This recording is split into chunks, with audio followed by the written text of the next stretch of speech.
Hello everyone, welcome to inside academy. Once again I welcome you all to inside academy. तो आज हम आ चुके हैं अपने लेक्चर नंबर 6 के साथ। अभी तक हमने पैसिव वॉइस शुरू करा और इसके अंतर्गत हमने should, can, will, could and present indefinite tense, ये 5 चैप्टर की पैसिव वॉइस हमने पढ़ ली। अगर आपने अभी तक इनकी वीडियोज़ नहीं देखी तो प्लीज़ देख लीजिए और पहली वीडियो जरूर देख लीजिएगा पैसिव वॉइस की, क्योंकि पहली वीडियो देखना बहुत ज़्यादा इंपॉर्टेंट है। तो आज हम सीखने जा रहे हैं पास्ट इंडेफिनिट टेंस की passive voice. Present indefinite tense की पैसिव वॉइस जिस तरीके से हमने पढ़ी थी उसी तरीके से हम आगे बढ़ेंगे। आई होप कि आपको वीडियोस पसंद आ रही होंगी। जिन लोगों को भी पैसिव वॉइस पढ़नी है उन तक ये वीडियो जरूर पहुंचाइए। मुझे अपने तरीके पे इतना कॉन्फिडेंस है कि जिस तरीके से मैं आपको पैसिव वॉइस सिखा रहा हूँ आप 101% सीख जाएंगे। तो आज का हमारा चैप्टर है पास्ट इंडेफिनिट टेंस। जी हाँ, पास्ट इंडेफिनिट टेंस। सबसे पहले तो देखो, इसको सिंपल पास्ट टेंस के नाम से भी जाना जाता है। अब आपको ये पहले समझना कि एक्टिव वॉइस में पास्ट इंडेफिनिट टेंस किसे कहते हैं। देखो ध्यान से समझो, पास्ट इंडेफिनिट यानी पास्ट में जो काम टेक प्लेस किया, पास्ट में जो घटना घटी। अगर इसके हम एक्टिव की पहचान की बात करें तो क्या है? ता था, ती थी, ते थे, या, ई, ये, आ, ई, ए, या था, ई थी, ये थे। यानी मैंने गाना गाया, मैं गाना गाता था, मैंने गाना गाया था, तीनों क्या है? पास्ट इंडेफिनिट है। बात समझ में आ रही है? यानी अच्छा एक चीज़ और, कभी क्या होता है जैसे कि या था आ जाता तो हम सोचते हैं पास्ट परफेक्ट है, बट वो पास्ट परफेक्ट नहीं है। मैं एक्टिव वॉइस में जब आपको टेंस पढ़ाऊंगा ना तब आपको वहाँ पे समझ में आएगा कि टेंस में भी जो हम कई सारी चीज़ें हमने जो गलत पढ़ रखी हैं, जो हम सही से पहचान नहीं पाते कि कौन सा चैप्टर है कौन सा टेंस है, वो चीज़ आप यहाँ पे सीख जाओगे। चलिए अब ध्यान से सुनिए। अब मैंने कहा कि मैंने इंग्लिश बोली, मैंने इंग्लिश बोली थी, मैं इंग्लिश बोलता था। ये तीन के तीनों ही पास्ट इंडेफिनिट के ही हैं। तो पास्ट इंडेफिनिट के टोटल कितने पहचान बन रहे हैं? 3। एक ता था, दूसरा या, ई, ये, तीसरा या था, ई थी, ये थे। चलो अब एक वही अपना बेसिक एग्जांपल उठाते हैं। जैसे आपको किसी भी चैप्टर की पैसिव वॉइस की पहचान निकालनी कैसे बनेगी, तो एक एग्जांपल उठाओ। मैं इंग्लिश बोलता, मुझे इंग्लिश बोलना चाहिए, यही वाले एग्जांपल को इसमें भी उठाते हैं। मैंने इंग्लिश बोली, मेरे द्वारा इंग्लिश बोली गई। अगर मैंने इंग्लिश बोली का पैसिव वॉइस आप निकालोगे तो क्या निकलेगा? मेरे द्वारा इंग्लिश बोली गई। तो वर्ब प्लस गया, गया या फिर गई या फिर गए, पहला। दूसरा क्या बनेगा? वर्ब प्लस गया था। और तीसरा क्या बनेगा? वर्ब प्लस जाता था। कोई दिक्कत किसी को नहीं होनी चाहिए। अब इस पर अच्छे से हम एग्जांपल्स पहले देख लेते हैं। कोई भी वर्ब उठाओ, कोई भी वर्ब उठाओ, कुछ भी। चलाना, फोन चलाते हैं ना, चलाना। चलाना गया, मज़ा नहीं आ रहा है। चलाया गया, फील आ गया, बस। और क्या? फोन चलाया गया, क्रिकेट खेला गया, तुम पढ़ाए गए। फोन चलाया गया था, क्रिकेट खेला गया था, तुम पढ़ाए गए थे, हमें बताया गया था, हमें बताया गया था, तुम्हें कहा जाता था, तुम्हें कहा जाता था, सांस ली जाती थी, राधा को पैसे दिए जाते थे। तो क्या आपको समझ में आ रहा है? 3 तरीके के स्ट्रक्चर बन रहे हैं, 3 के तीनों पे हमने एग्जांपल्स भी करा दिया आपको और आपको समझा भी दिया। अब रूल पे बात करते हैं। कुछ नहीं, देखो रूल में तो कुछ है ही नहीं। Simple sentence, negative sentence, interrogative sentence और WH family. Subject plus was verb plus third form of verb plus object. अगर हमारे पास कोई पर्सन होगा काम करने वाला, अगर उसका जिक्र हुआ होगा, अगर हमें पता होगा कि इस काम को किसने किया है, तो हम बाय लगा देंगे, अदरवाइज बाय नहीं लगाएंगे। वो भी ऑब्जेक्ट में ही आता है मगर, ठीक है। नेगेटिव का rule, subject plus was verb plus not plus third form of verb plus object. अच्छा, इंटरोगेटिव का रूल क्या बनेगा? Was verb plus subject plus third form of verb plus object plus question mark.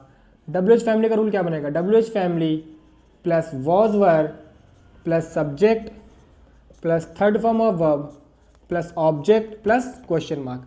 देखो present indefinite tense में is M R आ रहा था और past indefinite tense में वॉज एंड वर आ रहा है, बस इतने सा ही फर्क है। अब ध्यान से समझना, आपको ये चीज़ भी समझने की जरूरत है कि वॉज कहाँ कहाँ लगेगा और वर कहाँ कहाँ लगेगा।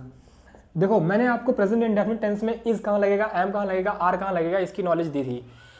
जहाँ जहाँ इज लगता था वहाँ वहाँ वॉज लगेगा, यानी सिंगुलर नाउन के साथ, यानी ही के साथ, शी के साथ, इट के साथ या किसी एक नाम के साथ, थर्ड पर्सन सिंगुलर नंबर।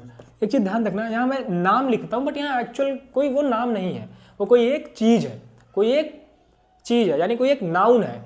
यानी मैं इसको क्या कह सकता हूँ दूसरे तरीके से, सिंगुलर नाउन। क्या कह सकता हूँ? सिंगुलर यानी एक वचन, सिंगुलर नाउन। इसके साथ वॉज लगता है। बस एक और भी चीज़ सुन लो कि आई के साथ भी वॉज लगता है। ही शी इट नेम, और एक किसी सिंगुलर नाउन के साथ भी वॉज लगता है और आई के साथ भी वॉज लगता है। अच्छा, फिर वर कहाँ लगेगा? बाकी सबके साथ वर लगेगा, जैसे यू के साथ, जैसे वी के साथ, जैसे दे के साथ, जैसे दो नाम आ गए राम एंड श्याम के साथ। इन सब के साथ क्या लगेगा? इन सब के साथ वर लगेगा। बात आपको समझ में आ रही है? आई होप समझ में आ रहा होगा। आप इसे फटाफट नोट डाउन करिए, फिर हम एक दो एग्जांपल्स करते हैं। चलो देखो, तुम्हें खाना नहीं दिया गया, तुम्हें खाना नहीं दिया गया, दिया गया वर्ब प्लस गया, तुम्हें खाना नहीं दिया गया। अब सेंटेंस पढ़ के ही समझ में आ रहा है कि भाई ये कह रहा है कि मुझको खाना नहीं दिया गया। खाना किसने नहीं दिया इसकी बात अभी नहीं हुई है। यहाँ पे जोर किस पे दिया जा रहा है? मुझ पे, यानी काम किस पे हो रहा है? मुझ पे। मुझे खाना नहीं दिया गया, तुम्हें खाना नहीं दिया गया। पैसिव वॉइस में मैंने आपको एक चीज़ बताई है कि बस एक लाइन याद रखना कि पैसिव वॉइस में सब्जेक्ट उसको मानोगे जिसके ऊपर काम हो रहा हो। अच्छा, यहाँ खाने के ऊपर भी काम हो रहा है क्योंकि खाने को ही नहीं दिया गया, और यहाँ तुम्हें के ऊपर हो रहा है, हम तुम्हें को उठाते हैं। यू सिंपल सेंटेंस है ना, सॉरी नेगेटिव है ना। यू के साथ वॉज लगेगा, वर लगेगा, यू के साथ वर लगेगा। यू वर नॉट, देने को कहते हैं गिव, सेकंड फॉर्म होती है गेव एंड थर्ड फॉर्म होती है given. You were not given food, you were not given food, तुम्हें खाना नहीं दिया गया था या दिया गया, दिया जाता था। अच्छा, इसको और एक तरीके से बना सकते हैं। कैसे?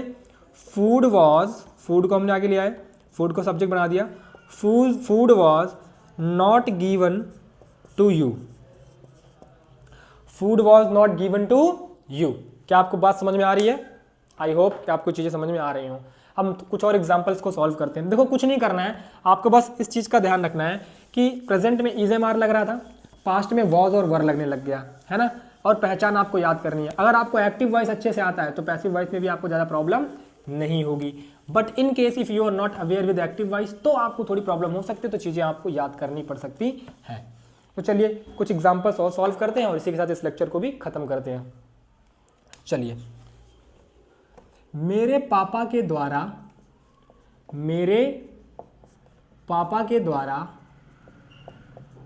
इस साल, थोड़ा सा सेंटेंस को बड़ा कर रहे हैं हम, मेरे पापा के द्वारा इस साल बच्चों को गिफ्ट नहीं दिया गया, बच्चों को गिफ्ट नहीं दिया गया।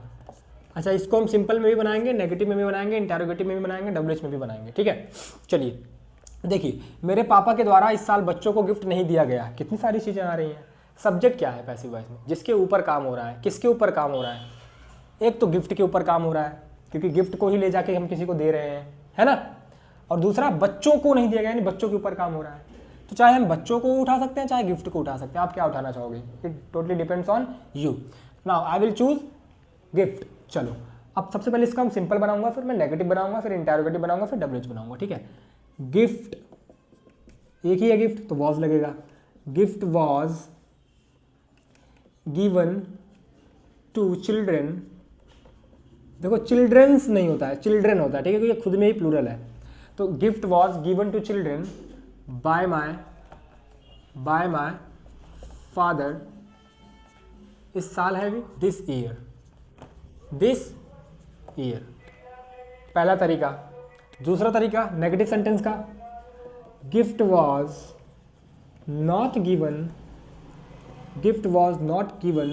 To children by my father. Gift was not given to children by my father this year. Interrogative अगर बनाओगे, वॉज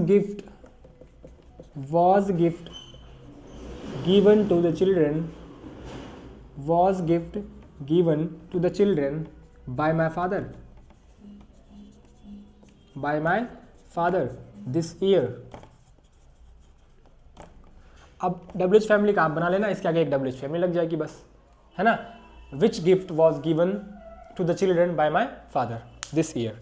अच्छा, अब मैं कुछ एग्जाम्पल्स ऐसे ही आपके सॉल्व करवाता हूँ। देखो, मैंने क्रिकेट खेला, मेरे द्वारा क्रिकेट खेला गया, cricket was played by me. तुमने वीडियो बनाई, तुम्हारे द्वारा वीडियो बनाई गई, video was made by you, video was shoot by you. चीज़ समझ में आ रही है आपको? आपका समझना बहुत ज़्यादा जरूरी है। हो क्या रहा है, मेन चीज़ समझो। मेन लाइन क्या है? मेन लाइन इतनी सी है कि जिसके ऊपर काम होगा वो सब्जेक्ट होगा, बस इतना ही आपको समझना है, इसमें ज़्यादा कुछ नहीं समझना है। बाकी प्रैक्टिस आपको आप जितनी करोगे उतनी अच्छी आपकी कमांड हो जाएगी। सो आई होप कि आपको ये लेक्चर पसंद आया हो। और यहाँ पे हमने पास्ट इंडेफिनिट टेंस की भी पैसिव वॉइस खत्म कर ली है। फ्यूचर इंडेफिनिट की पैसिव वॉइस मैं नहीं पढ़ाऊंगा, क्योंकि जो आपको मैंने विल चैप्टर पढ़ाया मोडाल्स में वही है फ्यूचर इंडेफिनिट भी, ठीक है। तो इसके बाद हम सीधे बढ़ेंगे प्रेजेंट कॉन्टिन्यूअस टेंस पे। ओके, सो आई होप आपको वीडियो पसंद आई हो। वीडियो को शेयर करिए, चैनल को सब्सक्राइब करिए, वीडियो को लाइक करिए अगर आपको अच्छी लगे तो, वरना डिसलाइक कर दीजिए। Thank you.